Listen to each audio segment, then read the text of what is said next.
Hello నమస్తే, నేను Ashok. Welcome to ప్రజా చైతన్యం. కూటమికి సంబంధించి ఎన్నికల్లో ఇచ్చినటువంటి హామీలు అమలు చేయలేమని చెప్పేసి మొదటి ఏడాదికి సంబంధించి నిన్న కేబినెట్ మీటింగ్ అయిన తర్వాత కూడా క్లారిటీ ఇచ్చారు. అయితే ఏదైతే ఎన్నికల్లో ఇచ్చినటువంటి హామీలకు సంబంధించిన అంశం ఉందో అవి ఎందుకు అమలు చేయరంటూ కూడా జగన్మోహన్ రెడ్డి ప్రశ్నిస్తూ వచ్చారు. ఏదైతే ఎన్నికల సమయంలో నేను చెప్పానో చంద్రబాబు నాయుడు అబద్ధాలు చెప్తూ ఉంటారు, రాజకీయాల కోసమే వాడుకుంటారు అని చెప్పేసి ఏదైతే చెప్పానో ఇప్పుడు అదే జరుగుతూ వస్తుందని చెప్పేసి హామీల మీద జగన్మోహన్ రెడ్డి ఆగ్రహం వ్యక్తం చేస్తూ వచ్చారు. ఇక మరోవైపు అదానికి సంబంధించిన ఇష్యూ మీద గత కొంతకాలంగా పెద్ద ఎత్తున చర్చ జరుగుతూ ఉంది. అదానికి సంబంధించిన ఇష్యూ మీద జగన్మోహన్ రెడ్డి అక్రమంగా లంచం తీసుకొని ఏపీకి సంబంధించిన పవర్ ఇష్యూస్ని అదానికి అప్పచెప్పారంటూ కూడా ఆ టైంలో సంబంధించిన మీడియా కావచ్చు, ఎమ్మెల్యేలు కావచ్చు, మంత్రులు కావచ్చు మాట్లాడుతూ వచ్చారు. అయితే ఇప్పుడు అదే విషయం పైన కూటమి సర్కార్ అంతా కూడా మాట మారుస్తూ వచ్చింది. జగన్ చేసుకున్నటువంటి ఒప్పందం వల్ల ఇప్పుడు విద్యుత్ ఛార్జీలు మాకు లాభంగా మారాయి, విద్యుత్ ఛార్జీలకు సంబంధించి తగ్గించేందుకు కూడా అవకాశాలు ఉన్నాయని చెప్పేసి ఇప్పుడు స్వరం మార్చింది. ఏంటి ఈ అదానికి సంబంధించిన వ్యవహారం మీద ఇప్పుడు స్టాండ్ మార్చడం గల కారణాలు, అలాగే ఏపీ తాజా రాజకీయ పరిణామాలపైన ఇంటర్వ్యూలో మాట్లాడదాం. ఇంటర్వ్యూలో నాతో పాటు పార్టిసిపేట్ చేస్తున్నారు పురుషోత్తం రెడ్డి గారు. పురుషోత్తం రెడ్డి గారు నమస్తే. నమస్తే అశోక్ గారు. ఫస్ట్ అదానీ ఇష్యూకి సంబంధించి చంద్రబాబు నాయుడు గారు ఇప్పుడు పాజిటివ్గా మాట్లాడారు. అంటే ఒక పాజిటివ్ లైన్ తీసుకున్నారు. జగన్మోహన్ రెడ్డి చేసినటువంటి ఇష్యూ మంచిదే, ఆయన ఒప్పందం చేసుకోవడం సెకీకి సంబంధించి అవన్నీ కూడా మంచి పరిణామాలే, దానికి వల్ల రాష్ట్రానికి అభివృద్ధి చేరుతుంది తప్పితే నష్టం చేకూరే అవకాశం ఉండదని చెప్పేసి కూడా మాట్లాడుతూ వచ్చారు. ఏంటి ఈ ఇష్యూ మీద ఏం చెప్తారు? ఒకటి, జగన్మోహన్ రెడ్డి గారు మారుతున్న పరిస్థితులు, రాబోయే కాలంలో జరగబోయే పరిణామాలు దృష్టిలో పెట్టుకొని రాజకీయాలు చేశాడు. ఉమ్, దాంతో మనం కొన్ని విషయాలు విభేదించవచ్చు కూడా, ఉమ్, విభేదించి అభ్యర్థించవచ్చు. ఉమ్, కానీ జగన్మోహన్ రెడ్డి గారికి తన నడక పట్ల తన క్లారిటీ ఉంది. అంటే 2019లో అధికారంకి వచ్చిన రోజు నుంచి ఉమ్, 24 ఎన్నికల్లో వెళ్ళేంత వరకు ఆయన ఒక ప్రణాళికబద్ధంగా వెళ్ళాడు. ఉమ్, దాంట్లో కొన్ని రాజకీయంగా విభేదించే ఉన్నారు, నేను కూడా కొన్ని విషయాలు విభేదిస్తా. ఓకే. కానీ ఆయన ప్రమాణ స్వీకారం చేసిన నాటికి మళ్ళీ తిరిగి గెలిస్తే ప్రమాణ స్వీకారం చేసేంత వరకు ఒకే పద్ధతిలో పోయినాడు. ఉమ్, ఆయన తెలియకుండా వచ్చింది కరోనా, అది అంచనా వేయలేం కాబట్టి అది మధ్యలో వచ్చింది. అవును. ఉమ్, అదర్ దెన్ ప్రతిదీ మొదటి సంవత్సరం ఏం చేయాలి, రెండో సంవత్సరం ఏం చేయాలి, ఎలక్షన్ లో ఏం స్లోగన్ తీసుకుని పట్టు మొత్తం ఒకే స్టాండ్ లో వెళ్ళాడు.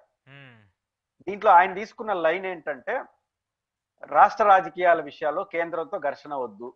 అవును. రెండు కారణాలు: ఒకటి, కేంద్రంలో బీజేపీ ఫుల్ పేజ్ మెజారిటీను, మారిన పరిస్థితుల్లో ఇంతకుముందులాగా రాష్ట్ర హక్కులు, కేంద్ర హక్కులు అవన్నీ తగ్గిపోతున్నాయి. ఎవడు అధికారంలో ఉంటే వాడు పెత్తనం చేసే పద్ధతి వచ్చేస్తా ఉంది. ఘర్షణాత్మక వాతావరణం మనకు మంచిది కాదు, కాబట్టి కేంద్రంతో సఖ్యంగా ఉండడం మంచిది. రాజకీయంగా కాదు, లాజికల్ గా వాళ్ళతో గొడవద్దు. అదే సందర్భంలో మనకు సంబంధం లేని రాజకీయాలన్నీ చేయకూడదు. ఓకే. అంటే ఆంధ్రప్రదేశ్ సంబంధం లేని అంతర్జాతీయ రాజకీయాలు అన్ని కూడా మాట్లాడకుండా మన పని మనం చేసుకోవాలని స్టాండ్ తీసుకొని తన లైన్ లో తను వెళ్ళిపోయినాడు. దీనివల్ల కొన్ని మంచి ప్రయోజనం ఆయనకు వచ్చినాయి. రెండో పాయింట్ ఏంటంటే, మనం ప్రధానంగా ఆదానికి సంబంధించిన పాయింట్ తీసుకున్నప్పుడు, భవిష్యత్ భారతదేశం పెట్టుబడిదారి ఆర్థిక వ్యవస్థలో ఏకపక్షంగా వెళ్లే పరిస్థితులు కనిపిస్తున్నాయి. ఓకే. అది నీతి ఆయోగ్తోనే మనం చూడొచ్చు. కొంతమంది ప్లానింగ్ కమిషన్ అని పేరుంటారు, పండిట్ జవహర్లాల్ నెహ్రూ ఉన్నప్పటి నుంచి వచ్చింది. ప్లానింగ్ కమిషన్ లో మెయిన్ గవర్నమెంట్, సెకండ్ ప్రైవేట్, మూడోది కోఆపరేటివ్. ఇది ప్లానింగ్ కమిషన్ రష్యా మోడల్లో. ఇప్పుడు నీతి ఆయోగ్ అంటే పేరు మార్చారని చాలా మంది అనుకుంటారు, పథకాలకు పేర్లు మార్చారు. అది కాదు, అది స్ట్రక్చరల్ గానే మారిపోయింది. అదేంటంటే, గవర్నమెంట్ ప్రయారిటీ కాదు, ప్రభుత్వానికి ప్రభుత్వం పాత్ర ఏంటంటే ప్రైవేటు పెట్టుబడికి ప్రజలకు ఫెసిలిటేటర్ అంటాడు ఫైనాన్స్ మినిస్టర్ అరుణ్ జైట్లీ నీతి ఆయోగ్ ప్రవేశపెడుతుంది. అంటే ఇంకా ప్రభుత్వం ఏం చేయదు, ప్రైవేట్ పెట్టుబడికి ప్రజలకి మధ్య అంటే ఇంకా మనకు ఇది బండ భాషలో చెప్పాలంటే, ఈ రియల్ ఎస్టేట్ లో చేస్తుంటారు, నీ సైట్ నాకు అమ్మి, నా సైట్ నీకు అమ్మి, ఏదో రియల్ ఎస్టేట్ బ్రోకర్, ఏదో పెళ్లి బ్రోకర్లు అంటారు. ప్రభుత్వం యొక్క పాత్ర ఫెసిలిటేటర్, వాళ్ళకి వీళ్ళకి మధ్యలో ఉంటుంది. ఇది కేంద్ర ప్రభుత్వం క్లియర్ కట్ స్టాండ్ తీసుకునేసింది. కాబట్టి ఇంకా పెట్టుబడిదారీ వ్యవస్థ ముందుకెళ్ళదు. దీన్ని విభేదించే వాళ్ళు ఆల్టర్నేటివ్ ఆర్థిక విధానాలు చెప్పుకోవచ్చు, వామపక్షాలు లాంటి వాళ్ళు విభేదిస్తున్నారు. కానీ జగన్మోహన్ రెడ్డి గారు ఆ రూట్ లో పోదలుచుకోవాలా.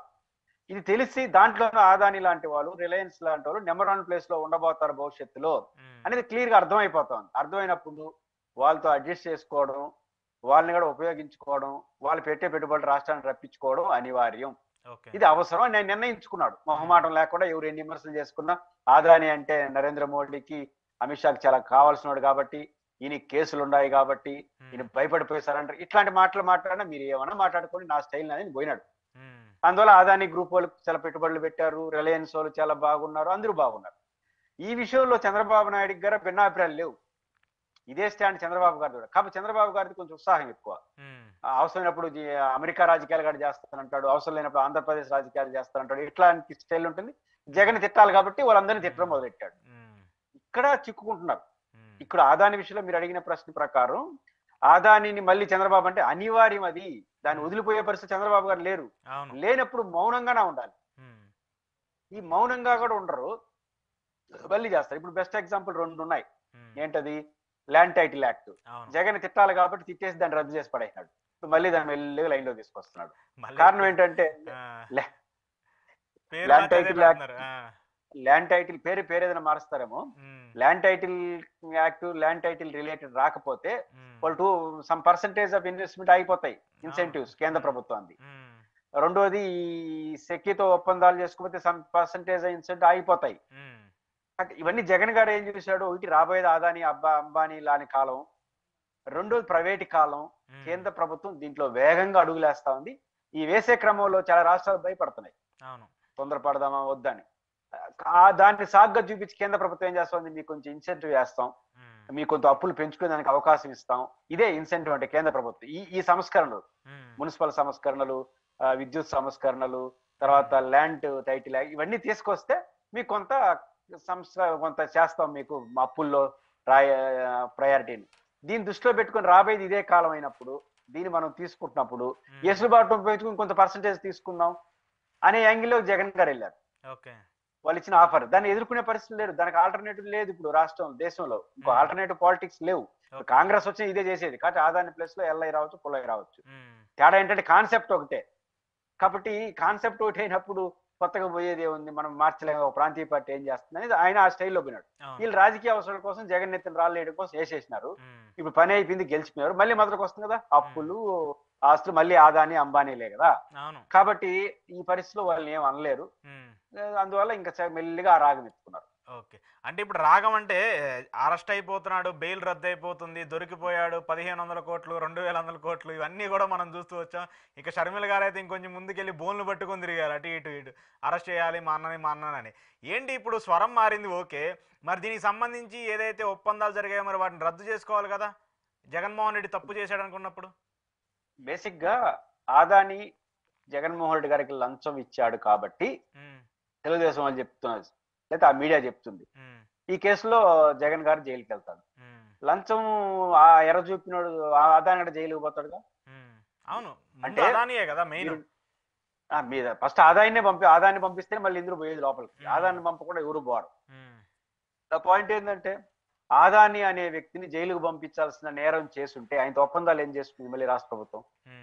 ఆ పెట్టుబడిదారుడే కావచ్చు, జైలుకు పోయేదానికి సిద్ధంగా ఉండే వ్యక్తిని మన కాన్సెప్ట్ కాదు, ఆ మీడియా కాన్సెప్ట్, తెలుగుదేశం ఆరోపణలు చెప్తున్నాం, మన ఇద్దరు ఆరోపణలు కాదు, మన ఉద్దేశం కూడా అది కాదు. కాబట్టి మీరిద్దరు ఉద్దేశంలో తెలుగుదేశం పార్టీ నిన్న కూడా లడ్డు లాంటి అవకాశం చెప్పి లోపల వేయచ్చు, విచారణ జరుగుతుందని మాట్లాడేస్తుంది.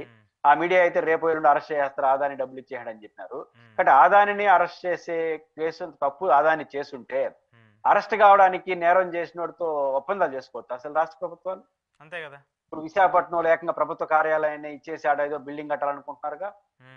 అంటే నా పాయింట్ ఏంటంటే మీరు ఏదైతే భవిష్యత్తులో చేస్తారో దానికి రివర్స్ లో ముందు చెప్పాడు. కనీసం జనం గుర్తుపట్టుకుంటారు, అడుక్కుంటారు. ఇప్పుడు ఏమొచ్చింది? సంక్షేమ పథకాల్లో ఇంత ఇబ్బంది ఎందుకు పడుతున్నారు మీరు? ఏది పడితే అది మాట్లాడేసే కదా ఈ సమస్య వచ్చింది. ఏది పడితే అది మాట్లాడేసినారు. ఇప్పుడు మళ్ళీ దాన్ని చేయలేని పరిస్థితి, ఎంత పడితే హామీలు ఇచ్చినప్పుడు చేయలేని పరిస్థితి, ఇప్పుడు ఇబ్బంది వస్తుంది మీకు. రేపు ఇది కూడా పరిస్థితి. ఆదాని విషయంలో మనం ఆదానితో మళ్ళీ సంబంధాలు పెట్టుకోబోతామని స్పృహలో ఉండేవాడు ఆధారపడిన ఆరోపణలు చేస్తాడా? అంతే కదా.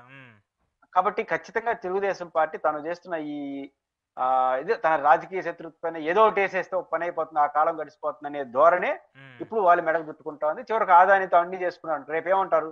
ఆదాని జగన్ తో చేసుకుంటే తప్పు కానీ మాతో చేసుకుంటే తప్పు కాదని చెప్తారా రేపటి నుంచి? కొన్ని ఆదాని ఒప్పుకుంటాడు అని. ఇప్పుడు మీలాంటి ఇప్పుడు ఆదాని చంద్రబాబు గారి ప్రెస్ మీట్కి వస్తారు, మీలాంటి విలేకరులు అడతారు, ఏం సార్ మీరు జగన్ గారి డబ్బులు ఇచ్చారంటే నేనంటే ఏం చెప్తాడు? అదేమి లేదంటే తప్పుడు ఆరోపణ అంటారు. తప్పుడు ఆరోపణ చేసి పక్కన వాళ్ళు ఉంటా కూర్చుంటారు. కాబట్టి ఖచ్చితంగా ఆదాని విషయంలో చంద్రబాబు గారు వాస్తవ పరిస్థితి భిన్నంగా పోవడం వల్ల ఈ పరిస్థితి వచ్చింది. ఓకే. ఓకే. సో, ఒకటి ఈ పీఏకి సంబంధించినటువంటి అనిత గారి పీఏకి సంబంధించిన అంశం మనం చూస్తూ ఉన్నాం. మళ్ళీ మార్నింగ్ నుంచి చర్చ జరుగుతుంది. అంటే కొంతమంది అంటే ఆ మీడియాకి సంబంధించిన వాళ్ళు ఎలా మాట్లాడుతున్నారంటే ఏదో చంద్రబాబు నాయుడు మార్క్ రాజకీయం తప్పెవరు చేసినా కూడా వదిలిపెట్టరు. అందుకోసమనే తీసేస్తున్నామని చెప్పేసి మాట్లాడుతున్నారు.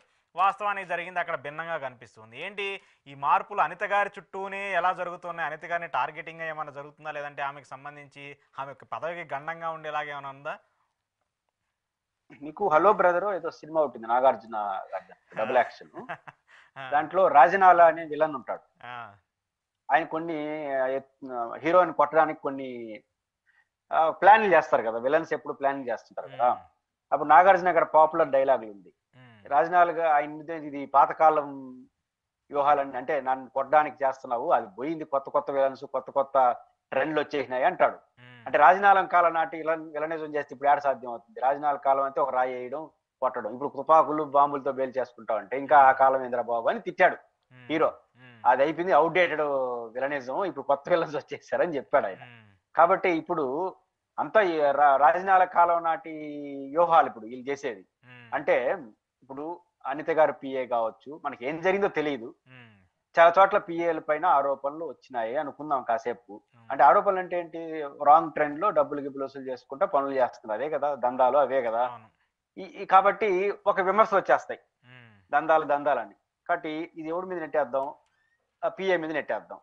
కాబట్టి పిఏల మీద నెట్టేసి ఆ పిఏలు పట్టుకొని వాళ్ళని అరెస్ట్ చేయడం, వాళ్ళు కేసులు పెట్టడం, తీసేయడం చేసేస్తే ఏం కొట్టాడు రా పైనుంచి మన నాయకుడు, అవినీతిని ఒప్పుకోడండి. నా హ్మ్. పాయింట్ ఏంటంటే పిఏలు బరి తెగించారంటే హ్మ్. వాళ్ళు బాసు తెలియకుండా బరి తెగిస్తారా? అంతే కదా! నాకేం జరిగిందో తెలియదు. హ్మ్. ఇన్ జనరల్ గా చెప్తున్నాను, కామన్ సెన్స్ తో చెప్పే మాట ఏంటంటే హ్మ్. ఒక హెచ్ఓడిగా ఉన్న వ్యక్తిలో లోపాలు లేకుండా కింద వాళ్ళు ఇష్టం వచ్చినట్టు చేసేస్తారా? హ్మ్. సంబంధాలు లేకుండా హ్మ్. వాళ్ళు చేస్తుంటే మీరేం చేస్తున్నారని చర్చ రాదా? కాబట్టి ఏం జరిగిందో తప్పులు జరగకూడదు, చర్యలు తీసుకోండి. ఓకే. ఒక కలెక్టివ్ రెస్పాన్సిబిలిటీ తీసుకోండి దానికి. హ్మ్. ఎవరో ఆ పిఏ పైనో ఎవరి పైనో ఆ ఎమ్మెల్యే పైనో అటు కుదరదు. మీరు హ్మ్. కలెక్టర్లకి ఎస్పీలకి స్ట్రిక్ట్ గా వార్నింగ్ ఇచ్చేయండి. పార్టీలు చూడొద్దండి, ఏమి చూడొద్దండి.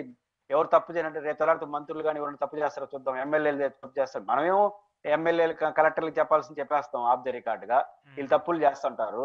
తప్పులు చేసిన తర్వాత బాగా బరస్ట్ అయింది అనుకో టీవీల్లో పేపర్లో, కాబట్టి ఎవరో ఒకరు దీనిపైన మళ్ళీ సీరియస్ కావడం, మనమే సీరియస్ కావడం, మనమే యాక్షన్ తీసుకోవడం చేస్తే ఓ ప్రజలు తప్పులు కింద చేస్తున్నారు కానీ పైన బాగుండారు మనోళ్ళు. వీళ్ళు హ్మ్. పాపం ఆ పెద్ద అంత కష్టపడతా ఉంటే, మంత్రులు అంత కష్టపడుతుంటే ఈ పిఏలు ఈ ఎమ్మెల్యేలు దారుణం చేస్తున్నారు అని ప్రజలు అనుకుంటారని వాళ్ళ అంచనా. ఇది ఓకే. నేను చెప్పేది రాజనాలం కాలం నాటి 34 కాలం నాటి డైలాగ్. అదేలెండి. కానీ ప్రజలకి అందరూ తెలుసు. ఓకే. కాబట్టి ఖచ్చితంగా మీరు ఏదైనా తప్పు జరుగుంటే యాక్షన్ తీసుకోండి. అది కలెక్టివ్ డెసిషన్ తీసుకోండి. పైనుంచి సరైన డైరెక్షన్ లేకుండా కిందోళ్ళు చేయరు. ఇదే చేసినా కూడా ఒకవేళ మీకు సంబంధం లేకుండా కిందోళ్ళు చేసినా కూడా ఆ మెడకు చుట్టేది వాడికి కాదు, ఖచ్చితంగా మీకే చుట్టుకుంటుంది. అవును. కానీ దీనిపైన ఇట్లాంటి యాక్షన్‌లో కాకుండా పర్ఫెక్ట్‌గా పోతే మంచిది. Right sir. చూద్దాం మరి దాని మీద ఎలాంటి యాక్షన్స్ ఉంటాయని. Thank you very much sir. ఇది పురుషోత్తమ్ రెడ్డి గారితో ఈరోజు స్పెషల్ ఇంటర్వ్యూ. చూస్తూనే ఉండండి ప్రజా చైతన్యం.